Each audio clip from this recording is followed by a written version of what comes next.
a nuestro gran amigo Manuel Ibarra, que fue mi gran compañero que llevó este programa cuando yo estuve en la campaña, a quien queremos muchísimo en Sin Censura. Yo en lo personal es un gran amigo mío, con quien hablo de verdad que casi cada tercer día, entonces es un placer tenerlo por acá. Vamos a estar hablando de Cuba, entonces le doy la bienvenida a mi amigo Manuel. ¿Cómo estás, querido? Que sé que tienes tus fans acá en este espacio. ¿Cómo estás? No, hombre, Renata, un gusto, bien. Gracias aquí por darme la cabida aquí en lo que fue mi casa varios meses. Y pues listos para comentar estos temas interesantes que tenemos. Maravilloso. Acá te mandan. Hablamos, oye, Renata, hablamos cada tercer día, segundo, tercer día, pero si hay chisme, hablamos varias veces al día. Así es, así es. Si empieza el chisme fuerte, Sí, hay audios en el WhatsApp como cada 2 o 3 horas. sí. Eso definitivamente. Oye, Manuel, platícame un poco cómo, tengo muchos temas al respecto de Cuba, pero quisiera saber tu opinión, tú que estás en la frontera y sé que tienes mucha cercanía, sigues los medios de comunicación en Estados Unidos.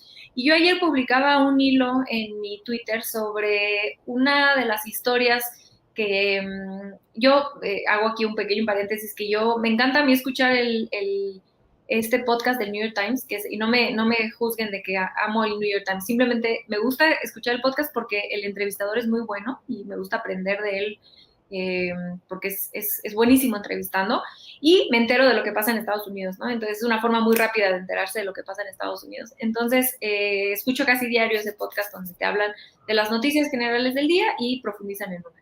Me llamó la atención, ahí les dejo mi hilo en mi Twitter para que lo vean, porque hablo yo de 2 historias que escuché en ese podcast, pero para no desviar el tema, uno de los temas de los que habla y que yo hablo en mi hilo es Cuba.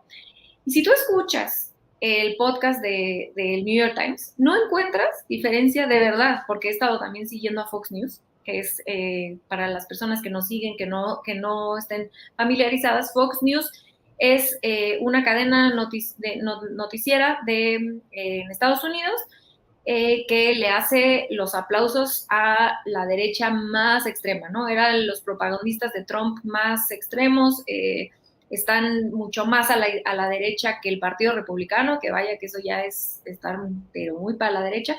Y bueno, no encontré yo genuinamente, más allá del tono y de que en el New York Times usan palabras más elegantiosas, mucha diferencia de fondo de la manera en la que se reportaba lo que está pasando en Cuba, del New York Times, a Fox News, por ejemplo. Entonces, quería saber tu opinión de cómo ves en general los medios de comunicación, tanto internacionales como nacionales acá en México, cómo están reportando el tema de Cuba y por qué.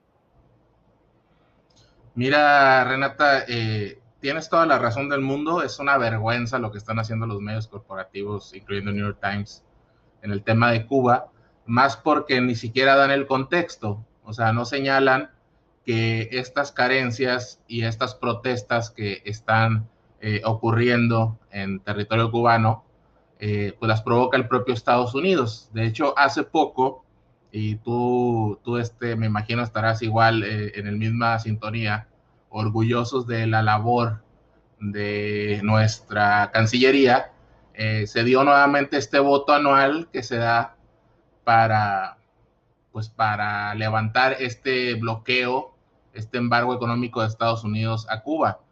Y nuevamente los únicos países que votaron en contra fueron Estados Unidos, que tiene derecho a veto, e Israel. Entonces, ¿cómo podemos esperar que la situación económica mejore en Cuba si Estados Unidos sigue empeorando la situación económica con este embargo de este señor que es un criminal de guerra, que es Barack Hussein Obama, de todas las cosas malas que hizo, como las guerras eternas en Irak y Afganistán y los asesinatos con drones que él mismo autorizaba y firmaba?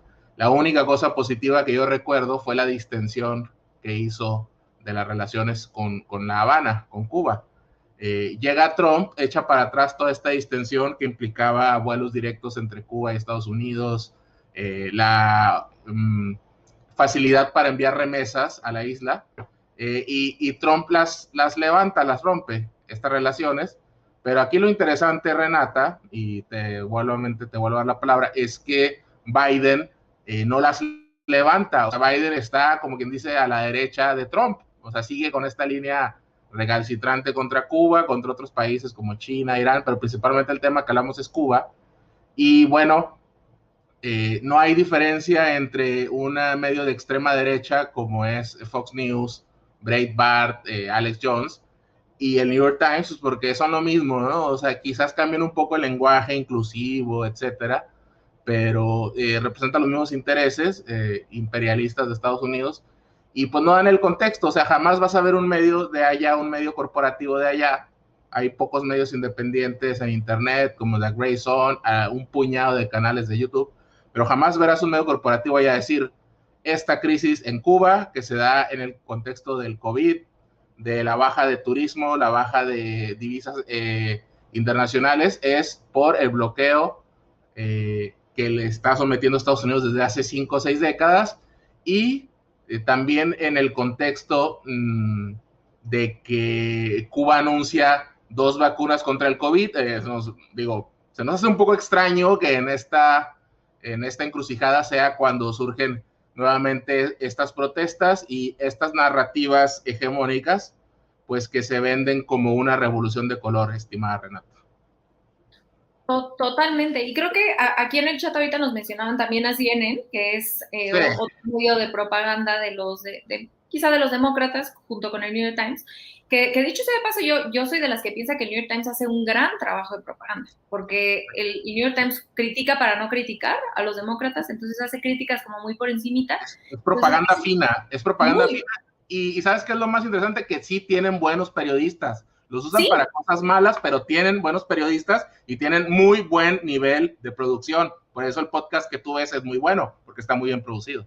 Totalmente, totalmente. Y hacen buenas investigaciones de temas en los que una puede estar de pronto interesada. Ayer estaba leyendo otro que seguramente vieron, que encontraron fosas de restos de niños en Canadá, de niños de comunidades originarias, de pueblos originarios que mataron en los 50. Es que de verdad es una barbarie lo que los países poderosos, en específico la gente blanca de los países poderosos, han hecho con las comunidades indígenas y cómo los medios de comunicación han permitido que esto se mantenga sin voltear a ver a esos opresores como unos salvajes, porque de verdad son historias de terror. Pero como dices, ¿no? Hacen investigación, a diferencia de Fox News, ahí sí, hacen investigaciones serias, el New York Times, sobre todo el New York Times, sí. Y de pronto, pues bueno, entonces engañan, ¿no? Porque es difícil ver que claro que tienen una línea ideológica. Y yo ahí en el hilo que planteo justamente es que estaban, aplaudiendo y haciendo muchísima difusión a una ciudad ahí en Illinois, porque está pagando reparaciones a personas afroamericanas. Y yo me pregunto ahí en mi hilo que hice en Twitter, si no se han enterado con los grandes periodistas que tienen, porque como dices, sí los tienen, que en México nosotros tenemos un programa federal, no de una ciudad, es un programa federal que busca en el fondo reparar, porque recordarle a la gente que el programa de adultos mayores se da la primera mitad del sexenio se dio hasta los 68 años a todos los adultos, pero si eres adulto de una comunidad indígena se da a los 65 años. Entonces, claro que tiene un componente reparativo hacia esas comunidades. Entonces, yo me pregunto como si no se han enterado y no se han interesado en que aquí a unos kilómetros al sur tenemos un programa de reparaciones muy ambicioso. Lo mismo con los jóvenes, como yo ya mencionaba al inicio, ¿no? Es un programa reparativo por el abandono histórico que se le ha tenido a los jóvenes. Y es curioso, por decirlo menos, que el New York Times, en vez de voltear a ver, también voltear a ver este tipo de programas, lo que hace el New York Times en su filial acá en México es mandar reporteros que estuvieron en Venezuela para crear una narrativa de miren al populista que quiere acabar con el país. Que son, querida Renata, que son amigos de Claudio X González, por cierto. Claro, y que sus fuentes son Julio Frenk, Gente blanca de la Condesa y Polanco. Así es, exactamente. Entonces, bueno, pues el tema de Cuba, y aquí lo que te quería yo preguntar también, ¿qué opinabas? Es, ¿qué significa, ahora sí, digamos, por qué tenemos que usar este espacio? ¿Por qué consideras que es importante usar este espacio para hablar sobre, y ni siquiera es una defensa al gobierno cubano, simplemente es un ataque a la manera en la que se está llevando la cobertura de este tema? Y aquí yo lo conecto con las protestas este año en Colombia y con el año pasado las protestas en Chile. ¿Por qué qué hay de fondo, no? Yo sugiero, pongo en la mesa que es claro que hay un tema ideológico para crear una narrativa hegemónica, ¿no? De qué significa, pero quisiera saber tu opinión. ¿Por qué unos sí y otros no? ¿Por qué se habla de Cuba como que qué colapso? Y otros ejemplos capitalistas que también están colapsando, no pasan desapercibidos, ¿no? Es un tema, lo tenemos que hablar, Renata, por el tema que el presidente, nuestra Cancillería, señalan cuando llega este cambio en el gobierno de la Cuarta Transformación, se rescata la llamada doctrina Estrada, la autodeterminación de los pueblos. O sea, tan solo por eso México tiene que poner sobre la mesa este tema para apoyar la autodeterminación de los pueblos, más allá de cualquier crítica que uno puede tener al gobierno de Cuba, que las puede haber, porque en todo proceso revolucionario y de cambio hay contradicciones. Quien le diga a usted que no hay contradicciones y que todo es bonito el día después de una revolución le está mintiendo. Es importante y bueno, yo voy a poner sobre la mesa 4 lugares o 5 lugares, por ejemplo, que están en peores condiciones que Cuba y que la narrativa hegemónica no habla de ellos. Colombia tiene meses en protestas, si no es que un año ya. Han asesinado decenas de activistas. New York Times, el Washington Post, CNN hace mutis. Haití acaban de asesinar a un presidente que se quería eternizar en el poder en el contexto de años de lucha y años de protestas por parte de los ciudadanos haitianos que ya no quieren más intervenciones de Estados Unidos, de Francia, de la ONU. No se habla del tema, se habló del asesinato, del magnicidio del todavía presidente como una curiosidad, porque prácticamente se tenían muchos años que no había un asesinato de un presidente, no se le da la misma cobertura. Chile hasta hace unos cuantos meses tuvo años de protestas contra pues básicamente títere de la derecha, Piñera. Ahí están las imágenes. Después de cientos, imagínate, Renata, cientos de estudiantes, activistas, amas de casa que salieron a las calles a protestar en Santiago de Chile y en todas las ciudades, quedaron tuertos, o sea, literal, quedaron cientos de personas tuertas por las balas de goma, que en realidad son balas de metal pues con un recubrimiento de goma, te pueden matar. Se hizo la constituyente. Sudáfrica actualmente, muchas personas quizás lo desconozcan, tiene un conflicto conflicto de origen étnico, porque se detuvo por corrupción a un expresidente de origen Zulu, y bueno, este presidente se supone que activó a las personas de su misma etnia. Hay saqueos, hay disturbios, hay más de 100 muertos. No se habla del tema como se habla de Cuba, y así nos podemos seguir. Está el tema de Afganistán, donde Estados Unidos se está yendo con el rabo entre las patas, y nuevamente habrá enfrentamientos pues entre el Talibán, con quien Estados Unidos tuvo que negociar. O sea, 20 años de asesinatos y de miseria y de masacres no sirvieron para nada, y el gobierno pues que deja Estados Unidos, ¿no? Entonces, estas narrativas hegemónicas, como bien dices tú, se hacen por un tema. Y se me olvidó hablar de Brasil, que Brasil también tiene protestas por este genocidio que está haciendo Bolsonaro, por el pésimo manejo de la pandemia. Ya casi van por los 500,000 muertos.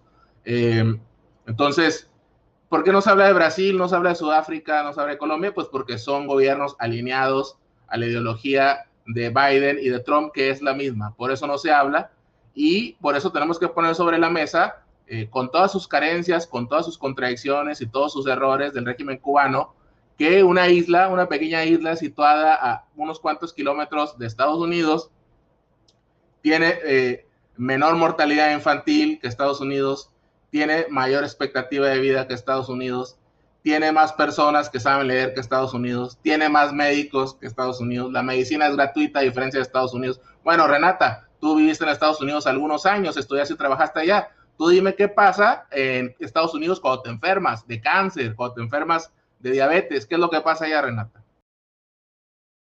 No, las pelas. O sea, es la salud en Estados Unidos, siendo el país más rico del mundo, la gente no tiene salud universal. O sea, y para allá, y aquí recordarle a la gente justo lo que dice Manuel, o sea, los demócratas de allá, que es como, según ellos, que son la izquierda de Estados Unidos, en México serían pues centro derecha, serían como el pan naranja, o serían como, digamos, como algo pues sí, cercano al PAN. Es por eso que el PAN le aplaude muchísimo a los demócratas, ¿no? Allá impulsar algo, ni siquiera era salud universal, ¿no? Con Obamacare, pero era tener cierto acceso a salud y no quedarte en la ruina si te enfermaras o morirte. Bueno, fue atacado muchísimo, ¿no? Y eso que fue un plan, bueno, que acá sería casi que el sueño de Calderón, ¿no? Tener algo similar a Obamacare. Entonces, están tan hacia la derecha que haya cualquier cosa similar a tener derechos universales, cualquier cosa. La única persona ya que impulsa algo así es Bernie Sanders, ¿no? Y ya saben que le llaman comunista cuando, no, o sea, impulsa cosas básicas, ¿no? O sea, ni siquiera es como que esté impulsando algo así, una locura, ¿no? No es tan progresista como AMLO Sanders, la verdad, o sea. No, por supuesto que no. Por supuesto que no, o sea, no, imagínate que sacaran allá un programa como Sembrando Vida o el mismo Jóvenes Construyendo el Futuro, no, o sea, políticamente no avanzaría ni de broma. Entonces, es obvio que ellos están, y a ver, aquí el fondo de esto, y regreso a englobar el tema de esta conversación que estamos teniendo, es que los gringos, tanto demócratas como republicanos, defienden por sobre todas las cosas el interés privado, ¿no? La privatización, eso es lo que ellos impulsan. Lo único que no privatizan allá es la defensa militar, digamos, de cierta forma, porque también tienen contratos millonarios con creadores de armas, etcétera. Pero bueno, la privatización en general que ellos impulsan, tanto en su política interior como en sus políticas intervencionistas, porque no olvidemos que Estados Unidos ha impulsado que los gobiernos neoliberales en Latinoamérica prosperen. Chile, México, Colombia, Perú, son ejemplos, algunos de los ejemplos, pero bueno, los más duros, donde más intervencionismo para instaurar gobiernos neoliberales probablemente ha sido Chile y México. Y bueno, ¿no? O sea, es muy obvio que ellos tienen en el fondo, tanto demócratas como republicanos, un interés por la privatización de de toda la vida pública. De hecho, me gusta mucho el meme que tú tienes, es un meme, pero tú lo tienes en tu portada de Twitter, ¿no? Que es un avión, un avión militar tirando bombas en el mundo, que es de los demócratas y nada más trae ahí la bandera del LGBT, ¿no? O sea, como Y que Black los Lives demócratas... Matter, exacto. Y Black Lives Matter, exactamente. Como que los demócratas se suben en esto que tienen los gringos de la política de identidad muy fuertemente. Son políticamente correctos en ese sentido, pero fuera de eso, en el fondo, no hay muchas diferencias. Renata,